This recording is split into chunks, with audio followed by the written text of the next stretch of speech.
Aloha, beautiful. Great to have you back. Don't miss out on any episode. Follow me on Facebook where you will receive additional information. Just look for Tita May. And for now, I wish you lots of new inspirations. Aloha, beautiful souls. So great to have you back in again to see what we're going to be inspired by today. It's kind of like I've been researching the saying that I'd like to talk to you about today on the internet, and I read that it is a phrase that comes from Poland. If it's not, please, I don't want to say that it's 100% for sure. I just Googled it. But a couple of years ago, one of my colleagues, when I was still working in an office, told me, "Not my circus, not my monkeys."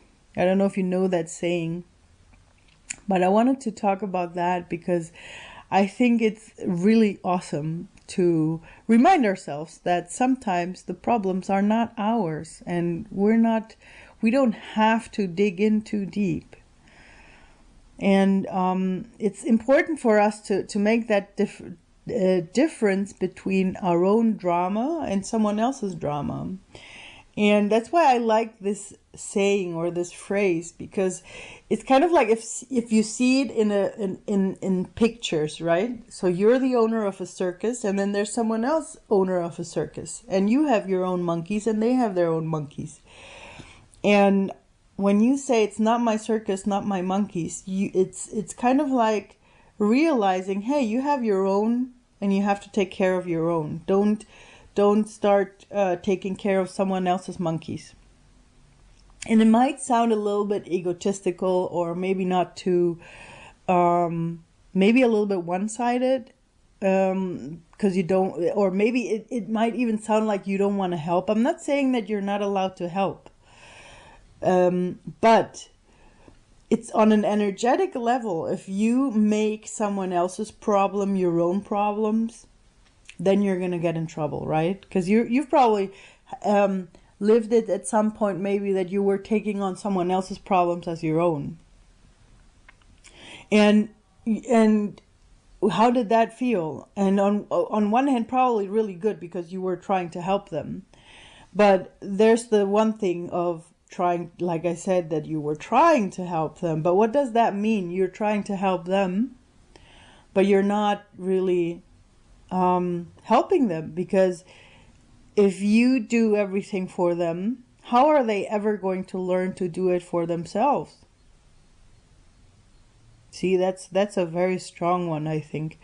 And it's not, and I'm not saying that you're allowed to be there to give advice, to hold hand, to give energy, but certain things are things that people have to go through themselves. It's okay to have the support from the outside, but actually walk through a problem by yourself, because maybe the universe gave you that problem so that you could learn from it and grow from it. And if someone else comes and thinks that they want to help you and they take it away from you and make it go away, it's going to start piling up in a different kind of way and come back. So if you keep that in mind when it happens to yourself, now imagine how it is to the outside world when you're trying to take away someone else's problems. So you see what I mean? You're not. It's okay for us to be there to support and to just be there and give strength and give some energy up to a certain level. But to make their problems your own problems, that's really something that's not going to help them or you. It might even make everything go bad, even worse, because maybe they get annoyed because you're trying to help, or you get exhausted because you're helping too much or trying to make it your own problem so much that your energy goes away. I mean, you probably heard of people having burnouts at work, because that's a typical one. I think this saying actually works best in office spaces. Like you have a colleague that comes up, oh, I have this deadline and I have to finish it, and then you start helping, and then the next one comes and, oh, I have to do this and I can't find a solution, and you find a solution for everything. If you're one of those kind of people, you're like bound to get burnout, because you're trying to help everyone and make everything good for everyone, but you're suffering for yourself. You're losing your energy, and they're not gonna be able to live their own strength out. And that's one of the things. Or sometimes you might have a colleague that comes up, oh my God, my boss is doing this and that, or another colleague is treating me in a very bad way, and they start telling you all their drama and all their story. And then you're exhausted because you feel like a garbage can, because they come, they drop their garbage, and then they leave. And you feel like you would like to help them, and then you maybe you even try to find conversations with them, or be like a mediator.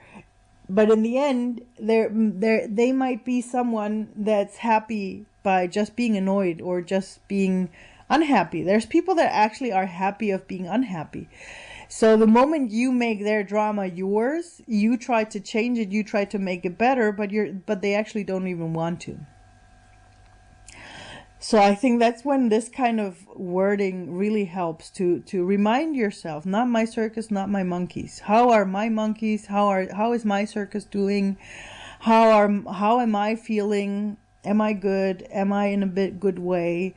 And as soon as you realize there's something else coming in or threatening that, basically when you feel like you're not able to say no properly, remind yourself, is this really my circus? Is this really my people, my area? Do I have to dig into this drama for myself?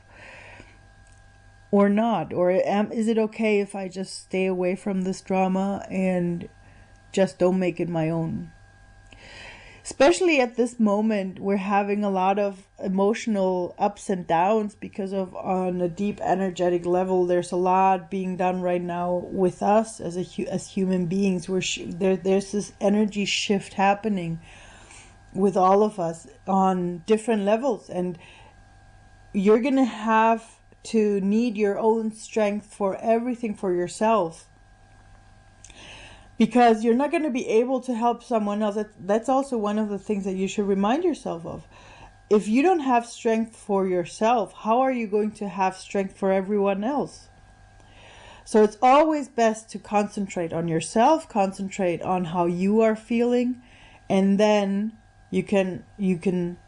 once you are fine, then you can start thinking about how you can help others with their things. So whenever you hear a drama around you, just remind yourself, not my circus, not my monkeys, on an energetic level. Ask yourself, is this someone dear to me that I want to support? And up to a certain level, then allow yourself to support them. But don't allow that problem or that topic, whatever it may be, become yours. And this is like really on an energetic level. The moment you make it yours, it's really sucking energies, and you're involved in trying to change that problem. But if you see it from the distance and say, okay, I am here to support this person, to hold their hand, to give them strength if they have to, if they want to, you're here, and they can call you, they can talk to you whenever they need to. You're there for them, but you're not trying to change the topic. You're not trying to get rid of their problem. And if they ask you for advice, you can give them advice, but you're not doing the whole work on it. And again, this is not an egotistical thing to do. This is just on an energetic level, because you're not taking responsibility for their things. That way they can grow with whatever topic they have and overcome it by themselves.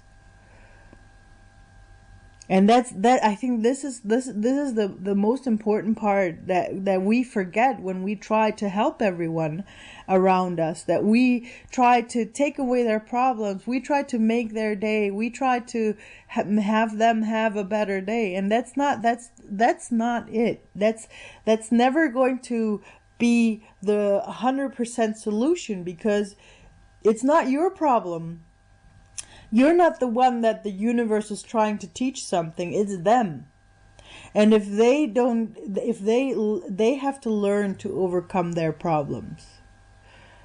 And I think also one big question for that is, who are you to taking responsibilities for their problems? You know? So I think this is kind of like a shout out, especially for those of you who are close to a burnout, or something similar to burnout or bore out, where you try to help others so much. And it's really great if you try to help everyone else as much as possible. But I think right now, with everything that is happening, the most important thing is for you to get help for yourself. And for you to find a way to be centered for yourself, be in your own strength. And once you have that, then you can be supporting the others. But like I said, you're the support. You can be the support system for everyone else, but you don't have to be the one that takes over the problem.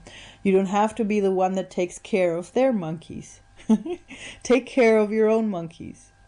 I like that picture. When back then, when I was still too much on the helping mode, it was really awesome to get that. Well, I got the picture way later, but it's still nice to have this picture of your own circus and your own monkeys that you have to take care of, and realizing other people have their own monkeys, and you don't have to be the one that takes care of them. So I hope I was able to give you a nice, pictures that you can use for yourself to stay away of other people's dramas, and keeping your energy for yourself and not getting sucked into their lives and their problems. Yes. Did I forget anything? Well, I hope you understand, because it's not like I don't want you to be like, yeah, we're not helping anyone ever again. I'm not talking about that, but I think you get my point. It's because the difference is on an energetic level of taking away their problems, and this is even for dear ones. Like if you have a family member that's going through something, you can try to be the support. You can even maybe help them do certain parts of the whole thing. But as soon as you make that problem your own, then it's going to be really hard for both of you to make that. And it's really on an energetic, like I'm saying, it's not really like, I'm not telling you not to help. I'm just saying that on a conscious level, if you consciously make it your own problem, then you're not going to have as much strength as you would have if you consciously don't make it your problem and just are the support system. Yes. And with those words, I'd like to send you into the weekend, wishing you a great weekend. And again, a blessed week for next week. And I'm looking forward to talk to you again next week. Have a great time. Ahoy ho. Thanks a lot for tuning in again. I hope you were able to get some good takeaways for yourself. Please don't forget to subscribe to my channel and leave a review. And if you'd like to receive some more inspirational information, sign up to Tita May's Weekly Inspirations. You can find the link on my website, titamayola.com. I'm looking forward to inspire you some more, and until then, aloha mahalo, e ho'omai kai kako, e ahui ho.